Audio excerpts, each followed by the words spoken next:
হত্যার শিকার হওয়া মাত্র ৭ মাস আগেই ১৯৭৫ সালের ২৫শে জানুয়ারি বঙ্গবন্ধু তাঁর সংসদীয় বক্তব্যে প্রথমবারের মতন দ্বিতীয় বিপ্লবের ঘোষণা দেন। ১৯৭১ সালে মুক্তিযুদ্ধের মধ্য দিয়ে যে সরকার গঠন করা হয়েছিল, বঙ্গবন্ধু শেখ মুজিবুর রহমান ৪ বছর পরে এসে তিনি কিছু পরিবর্তন ও জরুরি বোধ করেন। এর আগে ১৯৮৪ সালে শেষ দিকে এরপর এক আওয়ামী লীগের অনেকগুলো সমাবেশ পরিচালনা করেন তিনি। সেখানে বারবারই তিনি একই আরেকটি বিপ্লব এবং প্রয়োজনীয় নিয়ে কথা বলেন। ১৯৭৫ সালের ২৬শে মার্চ ঐতিহাসিক সোহরাওয়ার্দী উদ্যোগে বঙ্গবন্ধু শেখ মুজিবুর রহমান একটি ঐতিহাসিক ভাষণ দেন।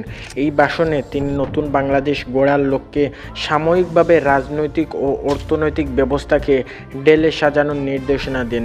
তিনি নিজেই তখন অনেক কিছু বদলে দেওয়ার রাস্তা খুঁজছিলেন।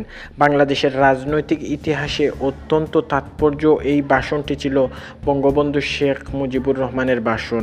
জাতির পিতার কাছে একটি বিপ্লব ছিল দেশের স্বাধীনতা অর্জন। বাকশাল ঘোষণার মধ্য দিয়ে তিনি দ্বিতীয় বিপ্লবের ডাক দিয়েছেন। তার ভাষায় এ বিপ্লবের লক্ষ্য হলো দুঃখী মানুষের মুখে হাসি ফুটানো। ১৯৭৫ সালে স্বাধীনতা দিবসে নিজের অবস্থান স্পষ্ট করতে গিয়ে বঙ্গবন্ধু বলেন, আমি যে কে আপটি করেছি গ্রামে গ্রামে এর উপর বাংলার মানুষ বাঁচা নির্ভর করবে।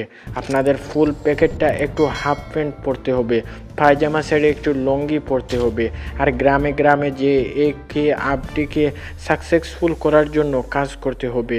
যুবক চাই, ছাত্র চাই, সমাজকে চাই এবং সবাইকে চাই। বিশেষজ্ঞরা মনে করেন মাঠ তখন বাসকালের জন্য প্রস্তুত ছিল না। সেদিনের বক্তব্যে দেশের পরিস্থিতি নিয়ে হতাশার সুরও শোনা যায়। তিনি বলেন, আমি মানুষকে বললাম, আমার ভাইকে বললাম, মুক্তিযুদ্ধ বাহিনী ছেলেদের বললাম, তোমাদের অস্ত্র জমা দেও। তারা অস্ত্র জমা দিল, কিন্তু একদল লোক আমার জানা আছে তারা পাকিস্তানি অস্ত্র গিয়েছিল, তারা অস্ত্র জমা দেয়নি। তারা এসব অস্ত্র দিয়ে নিরাপদের লোকদের হত্যা করতে আরম্ভ করলো। এমনকি পার্লামেন্টের ৫ সদস্যকে তারা হত্যা করলো। তবুও আমি শাসনতন্ত্র নিয়ে নির্বাচনে দিলাম। কিন্তু যদি বাংলার জনগণ নির্বাচনে আমাকে ভোট দেয়, সেজন্য দোষ আমার নয়।